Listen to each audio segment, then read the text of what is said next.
இந்த வீடியோவை உங்களுக்கு வழங்குவோர் மாலை முரசு செய்திகள் தொலைக்காட்சியின் படிப்போம் ஜெயிப்போம் உயர்கல்வியை தேர்ந்தெடுப்பதில் உள்ள சந்தேகங்களை தீர்க்கும் நிகழ்ச்சி தினமும் மாலை 5 மணிக்கு. வணக்கம். போஸ்டர் சேடியர் வழங்கும் தமிழ்நாடு 360க்கு உங்களை வரவேற்பது நான் ராம்குமார். தமிழகத்தில் உள்ள அனைத்து மாவட்ட நிகழ்வுகளையும் விரிவாக பார்ப்பதற்கு முன் தலைப்புச் செய்திகளை பார்க்கலாம்.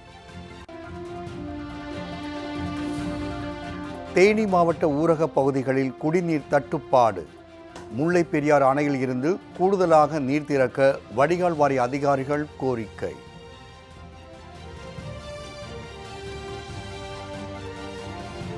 முறையாக ஊதியம் வழங்க கோரி ராமநாதபுரம் ஒப்பந்த தூய்மை பணியாளர்கள் வெளிநிறுத்த போராட்டம்.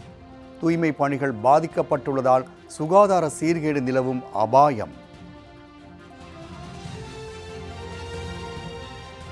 புதுக்கோட்டை மாவட்டம் அறந்தாங்கியில் உள்ள அம்மா உணவகத்தை சீரமைக்க கோரிக்கை.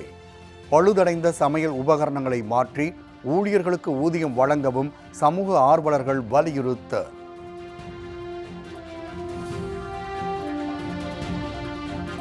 திருச்சியில் பொதுமக்களால் தூக்கி வீசப்பட்ட பொருள்களை கொண்டு உருவாக்கப்பட்டுள்ள மினி பூங்கா. குப்பை கொட்டும் இடங்களை அழகிய பூங்காவாக மாற்றி வரும் தனியார் நிறுவனம். மதுரை அலங்காநல்லூர் பேருந்து நிலையத்தில் கட்டி முடிக்கப்பட்டும் திறக்கப்படாத கடைகள். 1.5 கோடி ரூபாய் மதிப்பீட்டில் கட்டப்பட்ட பேருந்து நிலையம் குறித்து விளக்கும் செய்தி தொகுப்பு.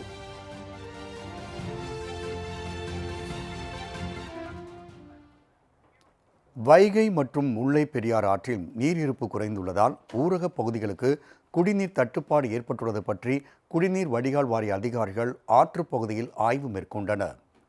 முல்லை பெரியாறு மற்றும் வைகை ஆறுகளில் இருந்து தேனி மாவட்டம் முழுவதும் உள்ள நகர்ப்புற மற்றும் ஊரக பகுதிகளுக்கு குடிநீர் விநியோகம் செய்யப்பட்டு வருகிறது. குடிநீர் வடிகால் வாரியம் சார்பில் செயல்படுத்தப்பட்டு வரும் 27 குடிநீர் திட்டங்களுக்காக ஆற்றில் இருந்து வினாடிக்கு 100 கன அடி வீதமும், இது தவிர மதுரை மாநகராட்சிக்கு வினாடிக்கு 50 கன அடி வீதமும் நீர் எடுக்கப்பட்டு வருகிறது.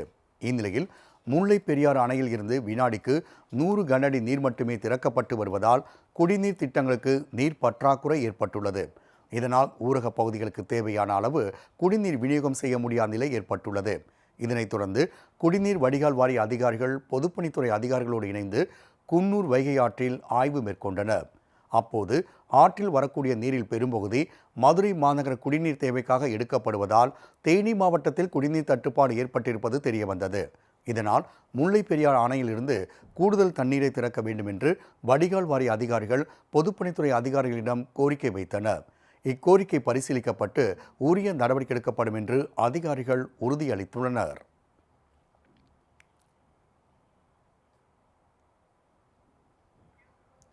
ராமநாதபுரத்தில் ஒப்பந்த தூய்மை பணியாளர்கள் பணி புறக்கணிப்பு செய்துள்ளதால் சுகாதார சீர்கேடு ஏற்படும் அபாய சூழல் நிலவி வருகிறது.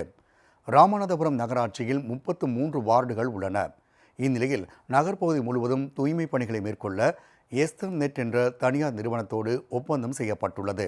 இதையடுத்து தூய்மை பணியில் ஆண்கள் பெண்கள் என 114 பேர் ஈடுபட்டு வரும் நிலையில் கடந்த 3 மாத காலமாக அவர்களுக்கு ஊதியம் வழங்கப்படவில்லை என கூறப்படுகிறது. இதுகுறித்து பலமுறை நகராட்சி நிர்வாகத்திடமும் ஒப்பந்ததாரரிடமும் தெரிவித்தும் எந்த நடவடிக்கையும் எடுக்கப்படவில்லை என்பதால் தங்கள் வாழ்வாதாரத்தை இழந்து வறுமையில் வாடும் தொழிலாளர்கள் வேலைநிறுத்த போராட்டத்தை தொடங்கியுள்ளனர். இப்பணி நிறுத்தம் காரணமாக குப்பை எள்ளும் 3 சக்கர வாகனங்கள், 4 சக்கர வாகனங்கள், குப்பை எள்ளும் லாரி போன்றவை எடுத்துச் செல்லப்படாமல் நகராட்சிக்கு சொந்தமான வளாகத்திலேயே நிறுத்தி வைக்கப்பட்டுள்ளன.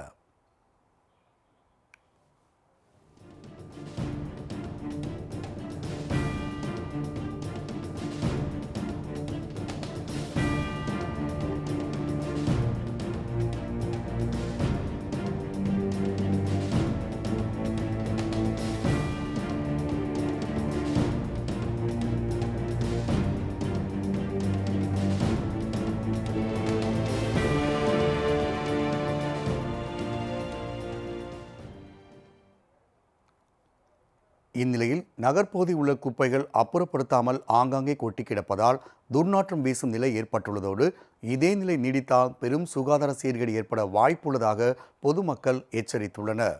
எனவே இந்த விவகாரத்தில் பொதுமக்களின் நலன் கருதி மாவட்ட ஆட்சியர் தலையிட்டு பிரச்சினைக்கு தீர்வு காண வேண்டும் என சமூக ஆர்வலர்கள் கோரிக்கை விடுத்துள்ளனர்.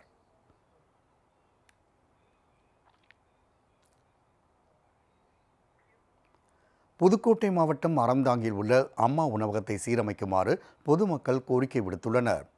புதுக்கோட்டை மாவட்டம் அறந்தாங்கி பேருந்து நிலையம் அருகே அம்மா உணவகம் செயல்பட்டு வருகிறது.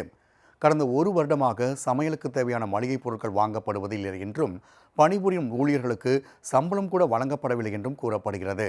மேலும் அம்மா உணவகத்தில் இருக்கக்கூடிய கிரைண்டர், ஆரோ வாட்டர் மிஷின், நீராவி அடுப்பு போன்ற உபகரணங்கள் பழுதடைந்து செயல்பாட்டில் இல்லை. இதனால் உரிய நேரத்தில் உணவு கிடைக்காமல் ஏழை எளிய மக்கள் தனியார் உணவகங்களுக்கு சென்று சாப்பிடும் நிலை ஏற்பட்டுள்ளது.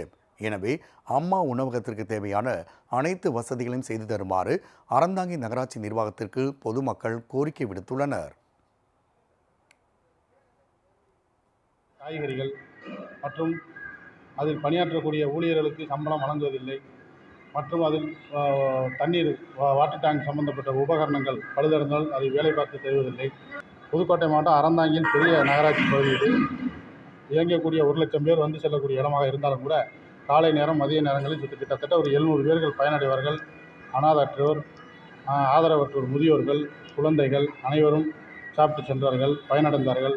மீண்டும் அதேபோல் பயனடைய வேண்டும் என்று கருதுகிறேன். ஆனால் இதை உரிய நடவடிக்கை எடுத்து கருத்தில் கொண்டு மீண்டும் அம்மா உணவகம் சிறப்பாக செயல்பட வேண்டும். திருச்சியில் பொதுமக்களால் தூக்கி வீசப்பட்ட பொருள்களை கொண்டு உருவாக்கப்பட்டுள்ள மினி பூங்கா அனைவரதும் கவனத்தையும் ஈர்த்துள்ளது. திருச்சி மாநகராட்சிக்கு 36 வார்டு உட்பட்ட ஆயில் மில் பகுதியில் பொது இடங்களில் குப்பைகள் தேங்கி கிடந்தன. இந்நிலையில் திருச்சி மாநகராட்சியில் தூய்மை பணிகளை செய்து வரும் தனியார் நிறுவனம் பொது இடங்களை சுத்தம் செய்து வருகிறது. இதைத் தொடர்ந்து அந்நிறுவனம் பொதுமக்களால் தூக்கி வீசப்பட்ட டயர், ஓடு, மரக்கட்டை போன்ற பொருட்களை கொண்டு சிறிய பொழுதுபோக்கு பூங்காவை உருவாக்கியுள்ளது.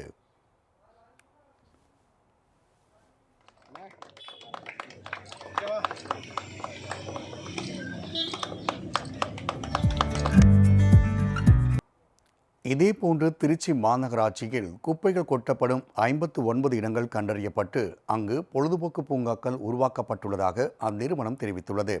இந்த முயற்சியின் மூலம் பல்வேறு இடங்களில் குப்பைகள் கொட்டப்படுவது தடுக்கப்பட்டுள்ளதாகவும் தெரிவிக்கப்பட்டுள்ளது. எல்லா வீட்டுக்கும் எல்லா தெருவிலையும் வண்டி போய் குப்பையை கலெக்ட் பண்ணுறதை உறுதிப்படுத்துகிறோம். ஸோ அது மாதிரி பண்ணும்போது ஒரு சில பேர் அவங்களோட பழக்கத்தில் என்ன பண்ணுறாங்கன்னா, வண்டி வந்த நேரத்தில் கொடுக்காம மற்ற நேரங்களில் வந்து குப்பையை பார்த்தோன்னே அந்த இடத்துல குப்பையை போட்டு போகிறது ஒரு பழக்கமாக வச்சுருக்காங்க. ஸோ நம்ம அந்த இடத்த மாற்றி அமைச்சு அவங்களுக்கு வந்து இந்த இடத்துல குப்பை போடக்கூடிய இடம் கிடையாது, இது தூய்மையான இடம், இது உங்களோட பகுதி, இங்கே வண்டி வரும்போது நீங்கள் வண்டியில் குப்பையை கொடுக்கணும் அப்படின்னு ஒரு பழக்கத்தை கொண்டு வரதுக்காக, சொன்னால் மட்டும் போகாது செஞ்சு காமிக்கணும் அப்படிங்கிறதுக்காக நம்மளோட தூய்மை பணியாளர்கள், அப்புறம் வந்து நம்மளோட வார்டு மேனேஜர்ஸ் இருக்காங்க, ஜோனல் மேனேஜர்ஸ், இவங்க எல்லாருமே அவங்களோட உடல் உழைப்பில் இங்கே லோக்கலில் இருக்கிற மக்களோட சப்போர்ட்டோட நம்ம இந்த இடத்த வந்து உருவாக்கியிருக்கோம். பழனி அருகே மா, கொய்யா போன்ற பழங்களோடு வாட்டர் ஆப்பிளையும் பயிரிட்டு விவசாயிகள் நல்ல லாபம் ஈட்டி வருகின்றனர். திண்டுக்கல் மாவட்டம் பழனி அருகே உள்ள ஆயக்குடி பகுதியில் பல்லாயிரம் ஏக்கரில் கொய்யா விவசாயம் நடைபெற்று வருகிறது. கோடை காலத்தில் கொய்யா விளைச்சல் குறைந்துள்ளதால் விவசாயிகள் மாற்றுப்பயிராக வாட்டர் ஆப்பிளை பயிரிட்டு உள்ளனர். ஒரு மரத்தில் 100 கிலோ முதல் 150 கிலோ வரையில் வாட்டர் ஆப்பிள்கள் காய்த்து தொங்குவதால் நல்ல லாபம் கிடைப்பதாக விவசாயிகள் தெரிவித்து வருகின்றனர். வாட்டர் ஆப்பிள்களில் விட்டமின் சி, ஏ, B1, B3 போன்ற சத்துக்கள் இருப்பதால் பொதுமக்கள் அதிகம் விரும்பி வாங்கி சாப்பிடுவதாக விவசாயிகள் தெரிவிக்கின்றனர்.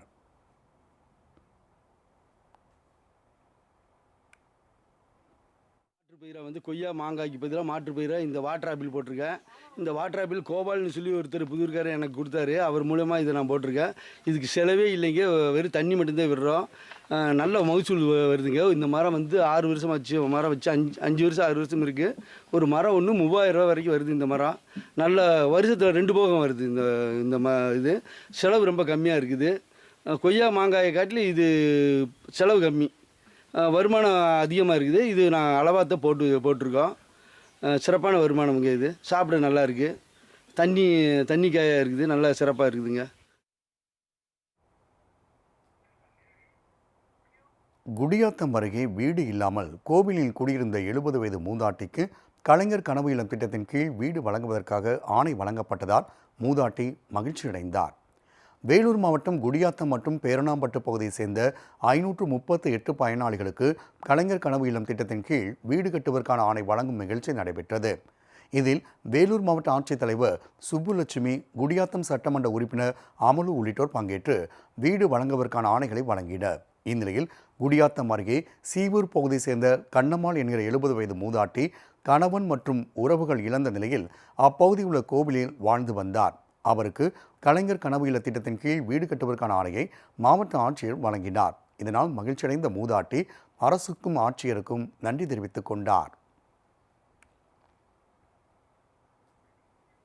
போஸ்டர்ஸ் என்கிற தமிழ்நாடு 360யில் அடுத்து வருவது உங்கள் ஊர் நிகழ்வுகளை விரைவாக வழங்கும் உள்ளூர் எக்ஸ்பிரஸ்.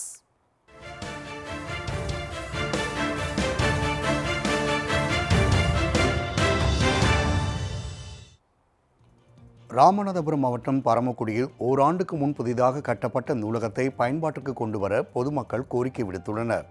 இங்குள்ள அரசு ஆண்கள் மேல்நிலைப் பள்ளியில் சிதிலமடைந்த சிறிய கட்டிடத்தில் கிளை நூலகம் செயல்பட்ட நிலையில் மழைக்காலங்களில் தண்ணீர் கசிந்து நூல்கள் அனைத்தும் சேதமடைந்தன.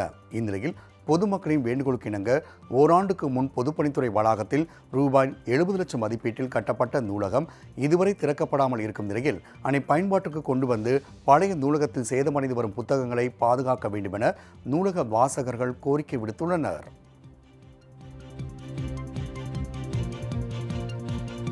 நீலகிரி மாவட்டத்தில் உள்ள நடுவட்டம் பகுதி காவல் நிலையத்திற்குள் நுழைந்த சிறுத்தையிடமிருந்து காவலர் ஒருவர் உயிர் தப்பிய காட்சிகள் வெளியாகி பரபரப்பை ஏற்படுத்தியுள்ளது. உதகை கூடலூர் தேசிய நெடுஞ்சாலையில் அமைந்துள்ள பகுதி நடுவட்டம். இப்பகுதியில் காட்டு யானைகள், காட்டு மாடுகள், புலி, சிறுத்தையின் நடமாட்டம் அதிக அளவில் காணப்படுவதாக கூறப்படுகிறது. இந்நிலையில் அங்குள்ள காவல் நிலையத்திற்குள் புகுந்த சிறுத்தை ஒன்று ஒவ்வொரு அறையாக சென்ற நிலையில் அங்கிருந்த ஒற்றை காவலர் ஒருவர் உயிரை கையில் பிடித்துக்கொண்டு மறைவாக இருந்துள்ளார். இதனைத் தொடர்ந்து சிறுத்தை அங்கிருந்து வெளியேறிய நிலையில் காவலர் நல்வாய்ப்பாக உயிர் தப்பிய காட்சிகள் வைரலாகி பொதுமக்களிடையே அச்சத்தை ஏற்படுத்தியுள்ளது.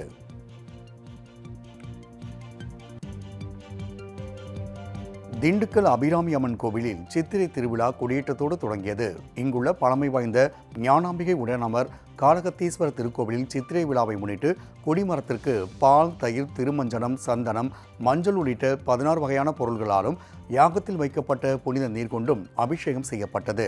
பின்னர் சிவாச்சாரியர்கள் வேத மந்திரங்கள் ஓத நந்தி, குழாயுதம், கண்ணாடி, வேல் பொறிக்கப்பட்ட கொடியேற்றப்பட்ட நிலையில் நிகழ்ச்சியில் கலந்து கொண்ட பக்தர்கள் கொடிமரத்தினை வணங்கி சாமி தரிசனம் செய்தனர்.